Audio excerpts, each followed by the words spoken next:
Ha, 16 kilo bug'doy, 8 kilo ertalab, 8 kilo kechki payt. Qonini chiqarib, to'ydirgandan keyin solamiz. Ustiga 2 kilo yo 1 kilo kepak solamiz.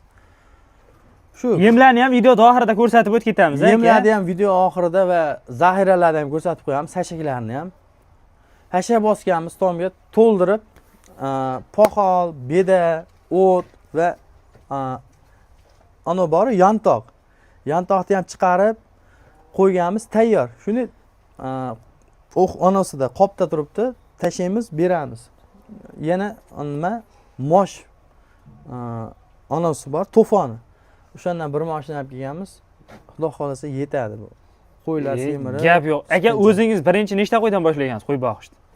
Qo'y boqish to'g'risini aytsam, bizni uyda kamida oldin 4 ta yo 8 ta qo'y turardi. Bunchalik lekin. Ha, oldin uyda boqilgan.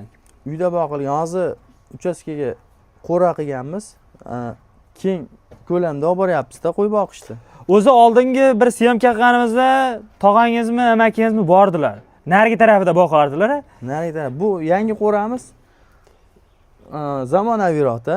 U taxtadan. O taxtadan qilinganida, lekin qo'chqorlarda 120 kilo, 130 kilo qilib boquvdilar. 130 kilo u adashmasam qirg'izning qo'ylari edi. Oq qo'ylar. Ha, qirg'izning qo'ylari edi.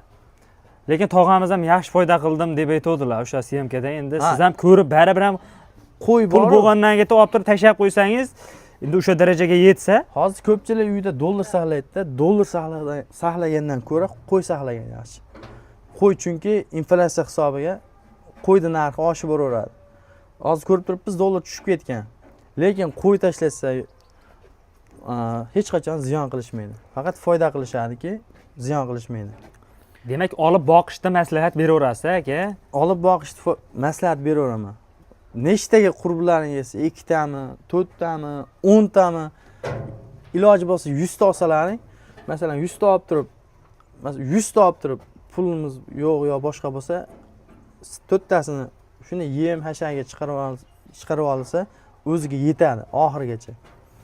Yem hashagi yemigacha zaxira to'plab olsa, masalan 4 tani sotib yetadi oxirigacha. Qo'yda nima deydi? Yetildirguncha. Semirtirguncha yetadi. Semirtirguncha. O'zi mening ham niyatim bor 100 taga chiqarish, xudo xolasa. O'shanda ham video olamiz. Qo'llab-quvvatlab kommentariyalarga like'lar bosib qo'yasizlar. Meni ham kommentariyaga nima deydi? Emailni yozib qo'yaman. Chiroyli qilib Jabbar Optimdan to'liq obzorlarni o'sha 100 ta bo'lganda xudo xolasa qo'yaman. Aka, endi bitta savol qolib ketdi. Oyiga endi nech puldan foyda qilsa bo'ladi, aka? Endi oldin boqqanman deyapsiz. Hozir masalan hisoblab ko'raylik, hozir oldin boqqanlaringizda o'rtacha hisobini aytavering. Endi bularni endi sotsangiz keyin chiqadi. O'zi bular ham tayin-u. 6 oy boqsak, bitta qo'ydan 3 million, 3,5 million foyda qilaveradi. 6 oy boqsangiz 3 million. Ha. Chunki tog'amiz ham shunaqa deb aytadilar. Endi minimal 3 million-da. Rasxodlaringizdan tashqari 3 million. Rasxodlardan tashqari. Chunki 500 ming yeydi-da. 5 oy yesa bitta qo'y. Undan oshiq yemaydi. Qo'ylarimiz ko'rib turibsiz, hozir ham chiroyli. Lekin qo'y olishda ham adashmaslik kerak. Qo'y olganda ham ko't boshiga qarab tekis, oyoq qo'l uzun qo'yni olish kerak. Endi biz ham o'zimiz olib keldik. Qashqadaryodan, bozoridan o'zimiz tanlab, o'zimizga yoqqanini. Biz qora qo'yni yaxshi ko'ramiz, shuning uchun qora tashladik. Yana nima gaplar qoldi, aka? Aka, endi buni nima deymiz? Olib boqishsinmi? Olib boqishsin, bo'ldi. Foyda qilishadi. Hech qachon ziyon qilishmaydi. Bo'lmasa, yemlarni ko'rsatib qo'yaylik, aka. Biroq to'liqroq ma'lumotlarni o'sha yerda beramiz, yemlarni. To'liq ma'lumotlarni bo'ldi, o'sha yerda beramiz. Barida mana yemlari qaynatilgan 3 xil makka, bug'doy, arpa aralashtirilgan. Makka, bug'doy, arpa. Arpa mana ko'rib turibsizlar. Bu juda zo'r narsa ekan-da. Masalan, 10 kilo tashlansa 17 kilo 18 kilo yem bo'lib ketar ekan. O'shaning uchun qaynatib beryapmiz. Keyin hazm bo'lishi ham yaxshi bo'ladi qo'yda. Aka Lekin- ko'pchilik bug'doyni pishirib bersa, go'ngiga o'tib ketyapti deydi. Shu narsaga endi qandaysiz? Endi qaynatib bersa ham o'tib ketadi-yu. Qaytaga qaynatib berilsa hazm bo'lishi ham yaxshi bo'ladi oshqozonda. Ha, quruq bersa o'tib ketadi. Endi quruq bersa ham yaxshi, lekin biz cho'ntagimiz ko'tarmaydi. Arzonroq, qulayroq. Ko'pchilik o'sha kommentariyaga yozishda bug'doyni qaynatib bersa o'tib ketyapti ichiga. Ha, bilmayman endi biz uchun, cho'ntagimiz uchun nima deydi? Qaynatib bergan osonroq va Shunda effekt Arzonroq. yaxshi bo'lyapti sizda, to'g'rimi? effekti yaxshi bo'lyapti. Chunki hazm bo'lishi ham yaxshi.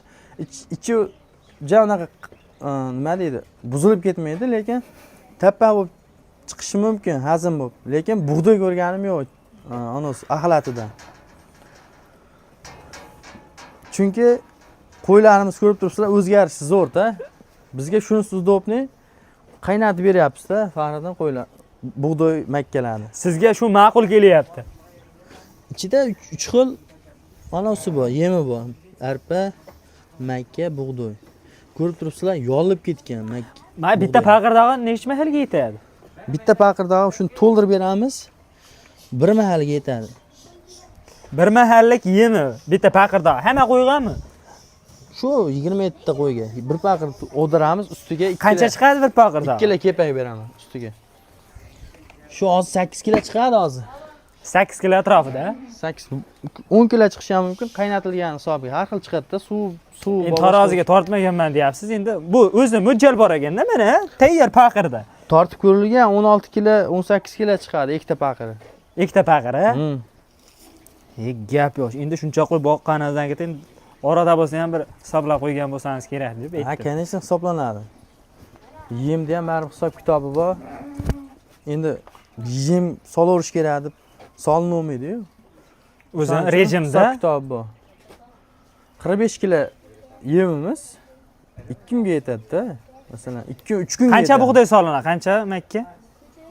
Endi bug'doy ko'proq, makka 5 kilo bo'lsa 4 kilodan solinadi-da. 4 kilo makka, 4 kilo arpa, qolganiga bug'doy. Bug'doy ko'proq bug'doy solinadi. ko'proq Chunki solinadi. bug'doy zaxiramizda ko'proq, shuning uchun hisob kitob qilib bug'doyni ko'proq solyapmiz. Gap yo'q aka. Endi bugungi syomkalarimizga shumi ma'lumotlar? Shu ma'lumotlar. Endi qo'ra qurishda ehtiyot bo'lasizlar. Mana bu birinchi xatoyimiz bizni kabeldan bo'lgan. Bitta qo'yimiz 1 yil oldin o'lib qolgan. Ana kabel pastdan olib chiqqanimiz uchun bittasi chaynab qo'yganida katta qo'yimiz tashab qo'ygan. O'shaning uchun aynaqa xatolarda, kamchiliklarda ham nima deydi? Ozgina detallarda ham nima deydi? Ehtiyot bo'lish kerak. O'shaning uchun har bitta detalda ahamiyat bilan, dit bilan qilish kerak iloji boricha. Bu ham Qo'ralarimiz kimlar uchun? Uxurlarni ham ko'ryapsiz, chiroyli qilib qo'yilgan. Udobstvolar bor mana. Hammasidan suv chiqadi. Ha, sharoitlar qilib ketilgan bu Sharoitlar qilib yerda. ketilgan, hamma yo'q bor. Gap yo'q. Aka rahmat, shunchalik qo'ldan kelgancha ma'lumotlarni berganingiz uchun. To'g'risi akalar, har kim ham chiqib gapirishga tili aylanmay qolishi mumkin. Shunga hatto va kamchiliklar bo'lsa uzr so'rab. Hatto kamchiliklar bo'lsa uzr so'rayman.